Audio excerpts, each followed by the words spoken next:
एक मन की बात की कहानी सुनाने जा रही हूँ। आप सबको पता है कि हमारे प्रधानमंत्री नरेंद्र मोदी जी हर संडे या कुछ संडे कभी नहीं आते हैं, जब बिजी रहते हैं, वो मन की बात करते हैं रेडियो पे।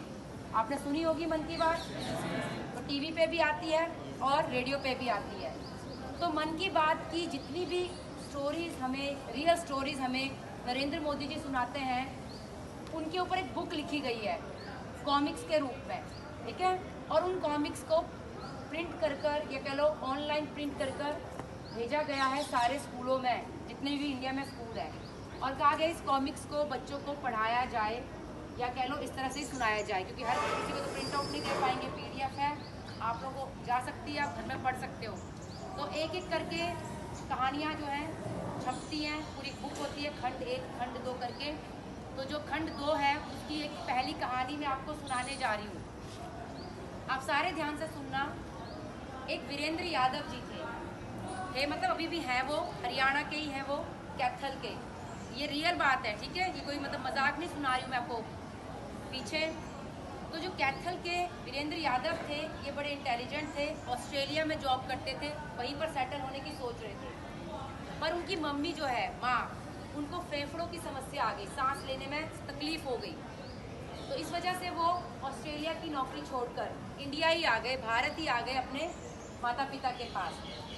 जब वो खेतों में देखते हैं कि सब पराली जला रहे हैं, पराली सबको पता होगी, ठीक है, जो भूसा होता है, जो रह जाता है, डंठल कह लो या पार्ट रह जाते हैं गेहूँ के, उसे पंजाब हरियाणा और यूपी साइड के लोग जलाते हैं, ठीक है। तो जब वो पराली जला रहे थे, वो गांव में देख रहे थे और कह रहे थे कितना पॉल्यूशन हो रहा है इससे, कितना प्रदूषण हो रहा है इससे। तब वो अपने पिताजी से कहते हैं कि यही वजह है माँ की फेफड़ों की जो सांस लेने की समस्या है, उसकी वजह ये पराली ही है। तो पिताजी कहते हैं बेटा क्या कर सकते हैं, ये तो जलाते ही है, इसका कोई उपाय नहीं है। तो गांव वाले भी कहते हैं ये तो जलती है, इसका तो कोई उपाय नहीं है। तो वो कहता है मैं उपाय निकालूंगा। तो वो जाते हैं कृषि विभाग के ऑफिस दफ्तर जाते हैं और वहाँ जाके कहते हैं कि मुझे जो है एक मशीन खरीदनी है, स्ट्रॉ बेलर, यानी स्ट्रॉ आपको पता है क्या होता है, ठीक है। तो स्ट्रॉ मतलब जो हमारे गेहूँ के स्ट्रॉ रह जाते हैं उसको बिल्कुल प्लेन कर कर मतलब भूसा बनाना है, चलो बिल्कुल चूरा चूरा करना है। तो वो कहते हैं कि ठीक है हम आपको दे देंगे, क्योंकि कृषि विभाग क्या करता है, आपको लोन दे देता है खरीदने के लिए। फिर वो मशीन लेकर आए और उसके बाद वो गए, जो कृषि ऊर्जा बनती है कि कृषि के जितने भी चीज़ें हैं उनसे ऊर्जा बनाई जाती है, एनर्जी, जैसे आपने पढ़ा ना बायोगैस एनर्जी, वैसे ही एग्रीकल्चर जो वेस्ट होता है उससे भी ऊर्जा बनती है। तो उन्होंने जाके उनसे सीखा कि कैसे मैं ऊर्जा बनाऊँ इसकी। फिर उन्होंने गाँव में वो मशीन यूज़ की, जो भी भूसा होता था, जो बचा कुचा कह लो पार्ट, वो सारा उस मशीन इकट्ठा कर लेती थी और उसको जो है बिल्कुल प्रेस कर कर दबा कर, इतना ज़्यादा दबा कर उसको बिल्कुल चूरा चूरा कह लो बनाया जाता था। फिर उसके बाद वीरेंद्र यादव उस चीज़ को बेचते थे अखबार वालों को, आपको पता है अखबार भी घटिया कागज़ से ही बनती है, ठीक है, मैगजीन वालों को। तो इस तरह से उन्होंने बेचना शुरू कर दिया। तो गांव वाले उसका पहले मजाक उड़ा रहे थे कि क्या फालतू टाइम पास कर रहा है, पराली तो जलती जलती, इसका कोई उपाय नहीं है। 2 साल के बाद उसके पिताजी पूछते हैं बेटा कितनी कमाई हो रही है, वो कहता है पिताजी इस साल तो 2.5 करोड़ हुई है। तो उसके पिताजी कहते हैं बेटा तूने बहुत अच्छा किया जो ये वाला उपाय निकाला। और गांव वाले भी सब उसके पास वापस आ जाते हैं, जो उसका पहले मजाक उड़ा रहे थे, अब सब आके कहते हैं कि हमें भी ये टेक्नोलॉजी बताओ, हमें भी तकनीकी बताओ, ताकि हम भी इससे पैसा कमाएं, हम भी तो वेस्ट जला ही रहे हैं इस पराली को, तो हम भी पैसा कमाना चाहते हैं। तो वो सबको इकट्ठा करता, सबको एजुकेट करता उस बारे में, और शिक्षित होने के बाद सारे लोग जो हैं अपने अपने खेतों में इस तरह का सिस्टम शुरू कर देते हैं। और उसके बाद उनको फ़ोन आता है, कभी कलेक्टर का आता है, कभी डिप्टी डायरेक्टर का आता है, एग्रीकल्चर डिपार्टमेंट के, सब उसकी तारीफ़ करते हैं। और उसके बाद जब उसकी तारीफ़ होती है और गांव वाले भी उसके साथ मिलकर सारी समस्या के साथ लड़कर, तो गांव में जिन जिन को प्रॉब्लम थी सांस की, फेफड़ों की, वो भी उनकी कम हो गई।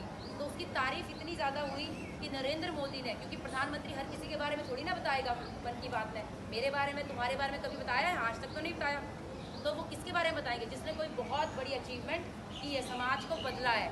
तो ऐसी सोच के बाद हरियाणा के लोग धीरे धीरे हो सकता है पंजाब में भी, वेस्टर्न यूपी में भी, जहाँ जहाँ पराली जलती है वहाँ लोग पराली जलाना छोड़ दें और उससे बदले उससे ऊर्जा से पैसा कमाया जाए, क्योंकि एक साल में 2.5 करोड़ वो कमा रहे हैं। तो इसीलिए ये एक कहानी है जो मैंने आज आपको सुनाई है, ठीक है। एक और कहानी भी है, अगर आपके पास समय है तो मैं सुनाऊँ। एक कहानी और है, दो पति पत्नी थे।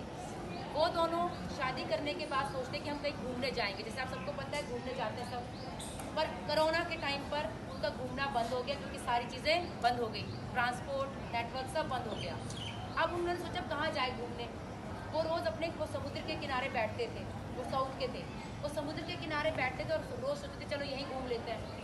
एक दिन वो बैठे बैठे सोचने लगे कितना कचरा है समुद्र के किनारे, होता है ना कोस्टल साइड में, तो वो कहते कितना कचरा है। तो उसकी पत्नी कहती क्यों ना हम इस कचरे को ही साफ कर लें। और उन्होंने सारा का सारा जो डस्ट था या कह लो जो वो कूड़ा कबाड़ था सारा उठा लिया वहाँ से। और कुछ दिनों के बाद उनको देखकर और लोग भी आने लग गए कि भाई कितने अच्छे पति पत्नी है ये, कि ये इस तरह से समाज की सफाई कर रहे हैं, आसपास इतनी गंदी एनवायरनमेंट साफ रख रहे हैं। तो धीरे धीरे उनसे लोग जुड़ते गए और सब लोग मिलकर सफाई करने लग गए। और बाद में इनकी भी नरेंद्र मोदी जी ने भी तारीफ की सेम मन की बात में, और कहा कि देखो कोरोना के टाइम पे लोगों ने कितने अच्छे अच्छे काम किए। तो आप देख सकते हो कि घूमना ही शादी के बाद ज़रूरी नहीं होता है, आप इन्वायरमेंट को भी साफ कर सकते हो, वो भी एक तरह से आप समाज के लिए अच्छा करोगे, इन्वायरमेंट के लिए अच्छा करोगे और आपका नाम भी इतना रोशन हो जाएगा। तो ये दो कहानियों से हमें यही सीख मिलती है कि इन्वायरमेंट का ध्यान रखना है, पॉल्यूशन नहीं फैलाना है, चाहे वो पराली के रूप में हो, चाहे वो आप कहीं भी घूमने जाते हो और आसपास कूड़ा कबाड़ा